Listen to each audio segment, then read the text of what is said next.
All right, well, first, hello, and we just want to thank you so much for being here. And if you could just please state your name for the camera.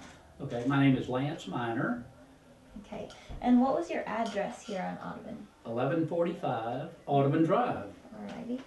And are there any particular memories that you have or feelings that are evoked from walking into this house? Well, number one, this is the first time I've ever been in this house. Okay. So the closest I've ever been is driving or walking past it, going past it on all sorts of vehicles. And when I was riding bicycles and go-karts and things, because I lived at the other end of the street, on the other side of the street, maybe 8 doors down. And but the memories I have, and I was very young when he was here. I was born in 1949, and our family moved here when I was, I think, 5 or 6 years old, maybe 5 years old. So I was here from maybe 1954. So when he lived here, I'm guessing I was 6, 7, 8, maybe years old or something like that. So I don't have any much personal recollection. But the one recollection, 2 instances. One is personally, we played a lot of boys my age, in and around my age, that were on the street. And we had our football and baseball and basketball games at the lower end of the street, a few doors down. But at the upper end of the street, they were about 3 doors from Elvis's house, and just toward Park Avenue in the Doggerel's front yard, which was a nice flat yard with no trees.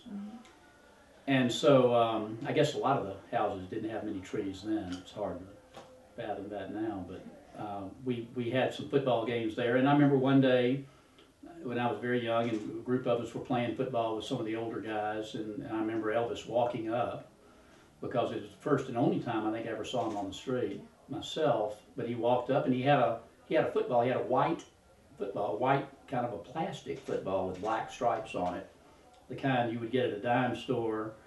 That were, most of us thought the really good footballs were the brown leather ones, you know, that we all wanted. But he had this white football with black stripes on it, and he came out, and I don't remember how he was dressed, but he wanted to come and just hang out, throw the football or whatever.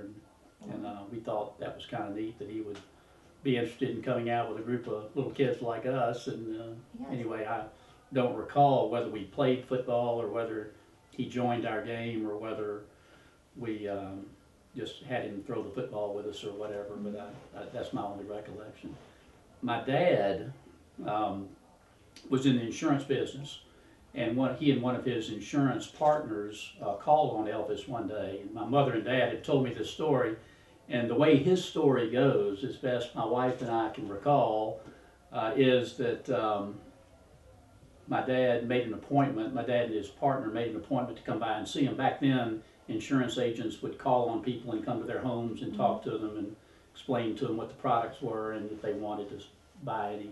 And so my dad made an appointment, came here, and came at the appointed time to the house.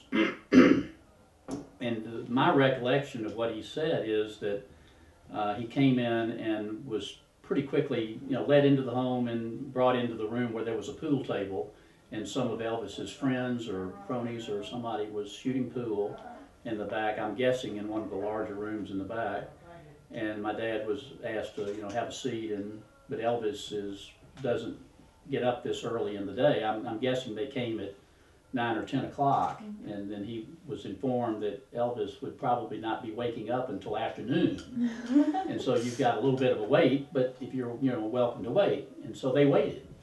And my dad had this recollection and told this great story about how there was this monkey, a pet monkey, that someone had in the house that was just climbing around, jumping around, and crawling up in people's laps. And I don't know whether it was Elvis's monkey or some friend's monkey, but my dad thought that was rather unusual. And my dad, being the sort of a button-down, bow-tie sort of guy of his day, that was his recollection. He thought that was funny. That's funny. We've heard a lot about the amount of traffic on the streets on Audubon when he, in '56, when he was really becoming famous. Does your family remember about any of that? I vaguely remember there being cars, and I remember probably more my parents telling me that wow, the traffic is just unbelievable, because that was most unusual back in those days. And my recollection is that they said that there was actually a security guard that somebody brought in at the street where Park Avenue, where the street comes into Park Avenue, to you know, keep some order to the cars that were coming on the street back then. So I think all this was after the famous Ed Sullivan episode where he was on national television, and that was a big deal. And as I recall, I vaguely remember watching that episode. I think we watched everybody that was on Ed Sullivan back in those days, and my recollection was that you know, about the time he was on Ed Sullivan, there was this huge pickup in traffic coming by the house thereafter. And then I'm not sure how long thereafter he moved away, but you know, he moved to Graceland, and I think, as I recall, there were lots and lots of people who continued to drive by even after he'd left and moved to Graceland, because they wanted obviously to see his old house. And I remember the musical notes on the fence in the front, the wrought iron fence. I didn't know that the wall and fence had been built after he moved in, but there was a picture out there that showed the house with him in it without a fence. So I guess it was built while he was here, but we all thought it was kind of neat that there were musical notes in the fence. And I'm told that people would come and take those musical notes, but anyway. We did, I do remember that. That's great. Well, thank you so much. Are there any other stories that you'd like to share? No, other than the fact that this was just a very normal neighborhood, a lot of boys, about my age, 2 and 3 years younger, 2 and 3 years older, and a lot of us were in carpools together, so we, you know, went up and down the street by here, and it was always known as Elvis's old house, and it was, you know, fond memories, but like I say, I'd never been in it before. The rumor was, when we were real young, we used to play in these, what were woods behind the house here, that were known as the Butler's Woods, because the Butler family lived there. And we built tree houses and played in the woods every day. And the rumor was that that Elvis had a pool that was the shape of a guitar. And I remember one time we tried to climb the fence back there. Maybe we were too young or too small or something, and there was real thick growth back there or something, but we somehow or another we couldn't climb the fence to see over the fence if in fact that was true. And so I never really knew if that was true or not. I'm told that maybe there never was a guitar-shaped pool, but anyway. I've heard that rumor too. But those were my only recollections. Well, thank you so much. Sure. It was a great neighborhood and a real wonderful place to grow up. And like I say, we had a lot of young boys and girls about my age that we're still good friends with. And that's great. Anyway, it was a great neighborhood. Thank you for talking with us. Sure. Thank you for having this, and I appreciate your doing it.